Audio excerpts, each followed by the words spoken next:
Dzień dobry.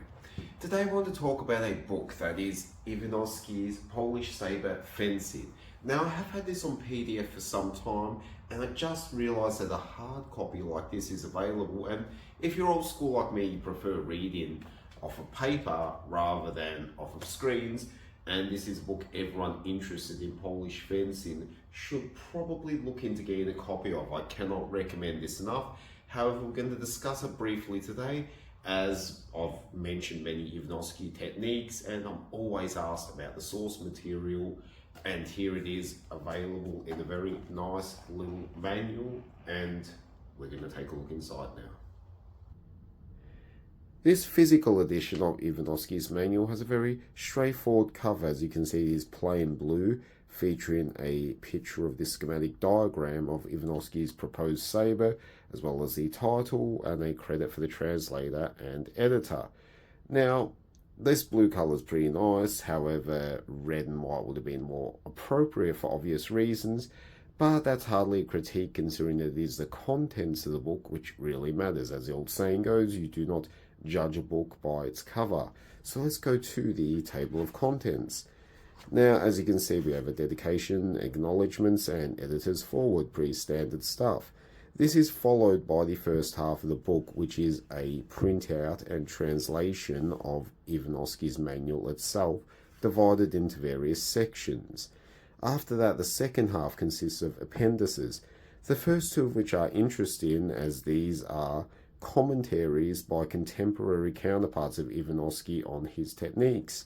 Then we have some translator's notes which feature some more modern day commentaries, as well as a section here, What Do We Know About Ivanowski, which basically collates all the factual information we know about his life and presents us to us to give an understanding of who Ivanowski was and some of his exploits in battle. Now, the manual itself has a diagram here of a proposed sabre, including this gradient chart here. Now, as you can see, we have some profiles here, and over here we have some more detail on the proposed guard. This is very important because not only did he suggest a Polish style of technique, he also suggested a new design for sabres themselves to be used and manufactured, no doubt. Now, I think the most important part of the manual is this 6 beats and 6 movements. As you know, the 6 cut-in system or routine from most different styles is basically the cutting mechanic, and here he demonstrates and describes a uniquely Polish method of doing it, which I myself practice and love. Now, his diagrams are absolutely excellent. That's what really sets this manual apart, as some modern manuals are even lacking such detailed diagrams. As you can see, he has a path for both the hand and the tip of the sabre in all movements. This is coupled with very practical, detailed, and easy to understand explanations in writing of the movement. So altogether, we really cannot mistake the movements themselves from this manual. Very little is left to interpretation, as you can see from these wonderful diagrams and straightforward descriptions. Here we have something unique. He even demonstrates a horizontal slice in plan view from overhead as well as in a front view. We have the same cut. As you can see, we both have the directional line, the hand travels, as well as the tip, making it very concise, very well presented, and easy to understand. You can practice this very easily based on his own manual without any need for further interpretation, which really does make it quite an excellent manual in and of itself, regardless of style importance for the Polish sabre practitioner. Now, as I said before, his manual is written for cavalry. That's the title of it. And as you can see here, we have some diagrams featuring the horseback riding and some more. He does not talk about footwork, as he's primarily concerned with cavalry work. So this in and of itself makes it important. He gives you the cutting mechanics, very detailed techniques. However, he neglects footwork, which is another important aspect to sabre fencing on foot. So while this is not a complete method for practicing Polish sabre on foot, he gives you so much though in all these different movements, all these different complicated compound techniques, that you do get a sense. Here we see him discussing thrusting and changing grip in order to perform it. Now, like I said, this book here is by no means a complete and total guide to Polish sabre fencing, but is very authentic and extremely excellent in what it describes, cannot be mistaken or misinterpreted because it is just so beautifully illustrated and so practically explained. I cannot emphasize this enough. It is just very well done by Mr. Ivanowski.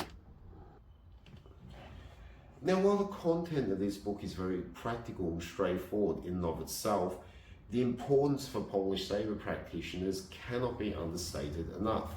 This is due to the fact of who Ivanowski was and what he represents.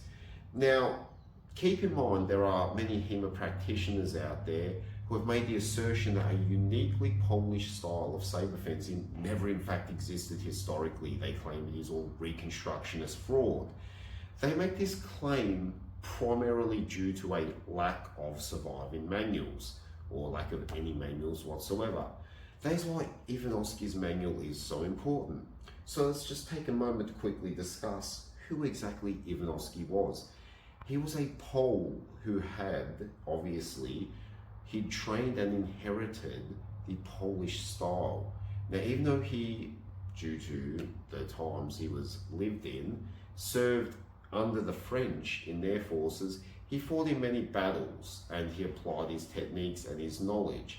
And he decided to share with the French command, with his counterparts as well as superiors, his uniquely Polish style of sabre fencing and cut mechanics in the hope that it may be adopted by some of his French counterparts.